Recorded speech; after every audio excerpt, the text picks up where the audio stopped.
치매 환자 100만 명 시대, 치매 전 단계인 경도 인지장애를 앓고 있는 환자도 고령층 4명 가운데 1명에 달하는 상황입니다.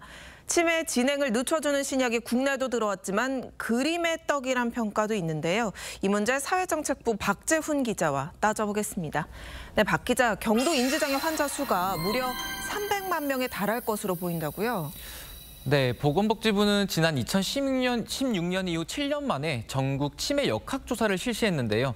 치매 유병률은 지난 조사보다 0.25%포인트 줄었지만 치매 전 단계인 경도 인지장애 유병률은 6.17%포인트 늘어난 28.42%로 나타났습니다.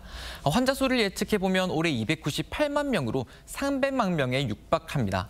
경도 인지장애는 일상생활은 비교적 정상적으로 가능해 치매는 아니지만 기억력이나 언어 능력 등 인지 기능이 객관적인 검사에서 확인될 정도로 저하된 상태를 말합니다. 경도 인지장애 환자의 10에서 15% 정도는 치매로 진행되는 것으로 알려져 있습니다. 네, 이 치매 진행 속도를 늦춰주는 신약 레켐비라는 신약이 나왔다던데 우리나라에서도 처방받을 수 있는 거죠? 네, 레켐비는 경도 인지장애 환자나 초기 알츠하이머 환자를 대상으로 쓰입니다. 치매는 대부분 뇌에 독성 단백질인 아밀로이드가 쌓이면서 생기는데 레켐비는 이 아밀로이드를 제거해 증상 악화를 최대 30% 정도 늦춰주는 역할을 합니다. 국내에서는 지난해 12월부터 처방이 시작됐습니다. 네, 들어온 지 이제 한 넉 달 정도 된 것 같네요. 신약의 경우 부작용 우려가 큰데 레켐비의 경우는 어떻습니까?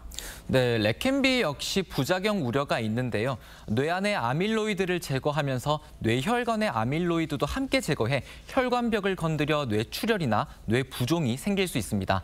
다만 다행히 현재까지 국내에선 이런 부작용이 적다는 게 의료진들의 평가입니다.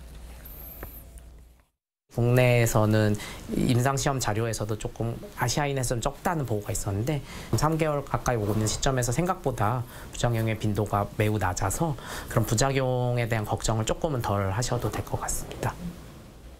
네, 부작용이 적은 획기적인 신약인데 처방 건수가 많지 않은 이유가 있을까요? 네, 바로 비싼 약값 때문입니다. 네. 환자 몸무게 1kg당 10mg을 2주마다 한 번씩 1년 6개월 동안 정맥 투여해야 하는데요. 중간중간 부작용 발생을 확인하기 위한 뇌 MRI 촬영도 함께 해야 해 보통 한 번 맞는데 100만 원에서 150만 원이 들고 최종적으로는 4천만 원이 넘는 비용이 들기 때문입니다.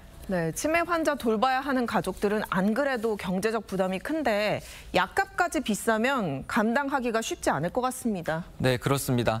실태조사 결과를 보면 치매 환자 가족들은 모두 돌봄 비용에 따른 경제적 부담을 가장 큰 어려움으로 꼽았는데요. 치매 환자 1인당 연간 관리 비용은 지역사회의 경우 1,700만 원, 시설 병원의 경우 3,100만 원이 넘는 것으로 나타났습니다. 이 신약에도 보험 적용이 가능하다면 부담을 좀 낮출 수 있지 않을까요? 네, 레켐비의 가격이 비싼 건 건강보험이 적용되지 않은 채 비급여로 출시됐기 때문입니다. 현재 급여 적용 적정성 평가를 위한 데이터 수집이 진행 중이지만 안정성과 유효성 심사 등 절차가 복잡해 급여화까지는 다소 시간이 걸릴 거란 관측도 나옵니다. 이에 한 민간보험사는 레켐비를 7회 이상 투여하면 최대 1,000만 원의 치료비를 지급하는 치매 보험 상품을 내놓기도 했습니다.